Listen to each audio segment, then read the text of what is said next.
deuxième fois, ça va se voir. La première fois, c'était à Brême.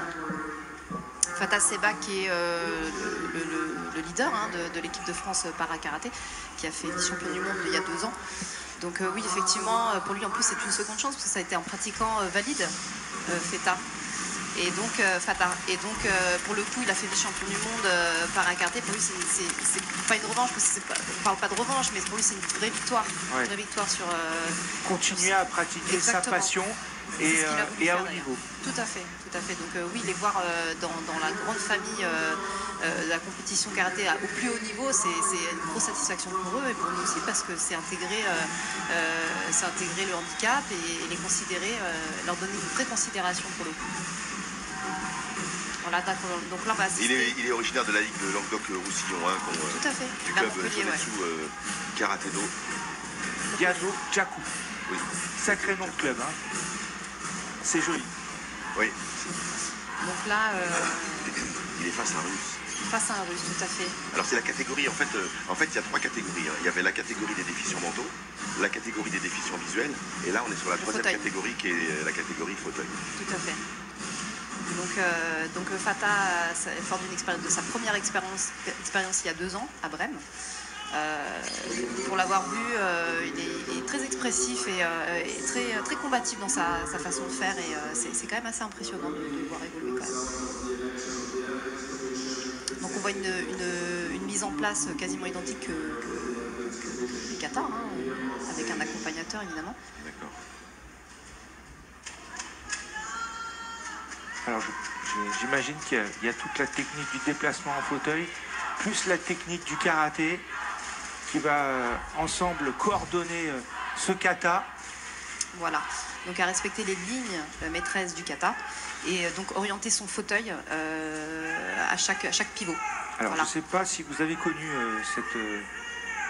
cette pratique, mais moi je fais une petite dédicace à Michael Jérémiaz, notre porte-drapeau des Jeux paralympiques à Rio, qui m'avait fait initier au tennis fauteuil, et je peux vous dire que c'est juste un casse-tête chinois de tourner d'un côté ou de l'autre quand on le souhaite. Donc plus la concentration du kata. Voilà, avec la présentation.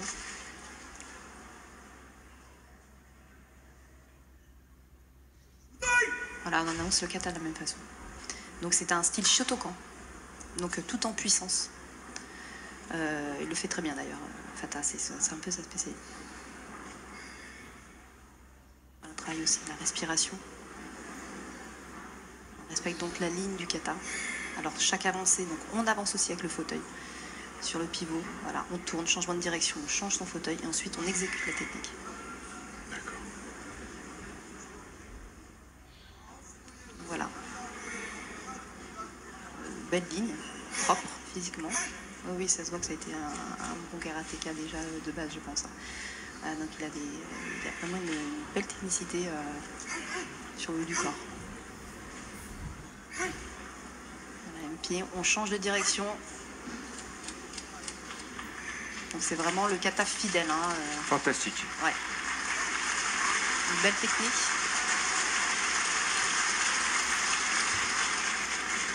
Bon, il a choisi un kata quand même qui est très linéaire. Donc c'est vrai que c'est assez judicieux comme choix de kata.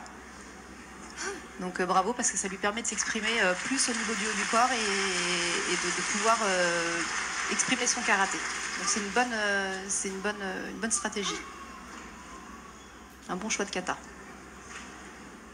Quel bonheur aussi d'avoir un Français dans cette équipe de France, dans cette épreuve. Et puis en position de peut-être avoir une médaille de bronze, ça c'est fantastique aussi. Ouais.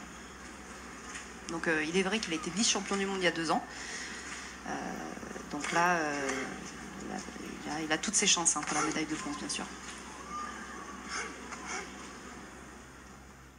Voilà, ce qui est quand même assez bien, c'est qu'il ne lève pas les épaules.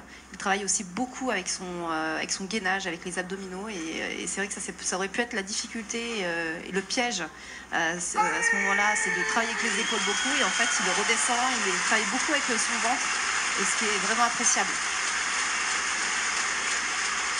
Ouais, il ne travaille pas avec les épaules, et ça c'est une bonne chose. Donc je pense que c'est un bon critère, c'est un vrai critère de jugement là aussi par contre. fois à la fois. Puis on sent qu'il y a de la puissance dans ses gestes et on sent le fauteuil bouger. Il ne peut pas se replacer, se repositionner. Il faut vraiment qu'il soit voilà, il est concentré. Tout à fait. Donc je pense qu'il y a aussi une histoire de gainage. Je pense en termes de sensation. Il doit devoir gainer pour pouvoir bloquer son fauteuil en fait. Et là, il y a une double difficulté. Ouais. Ah, il est éprouvé physiquement. Il va avoir ses notes. Voilà. 8-5, 8-5. C'est des bonnes notes. C'est des très bonnes notes. 8-7. 8-7. 8-4. 8-4. Ah, 8-2, c'est dur. Ouais, mais c'est une note qui va sauter parce qu'on élimine la plus basse et la plus haute pour faire une moyenne des 3 restantes. D'accord. Des 4 restantes. Ah. Merci Myriam. Ah, il nous a impressionné.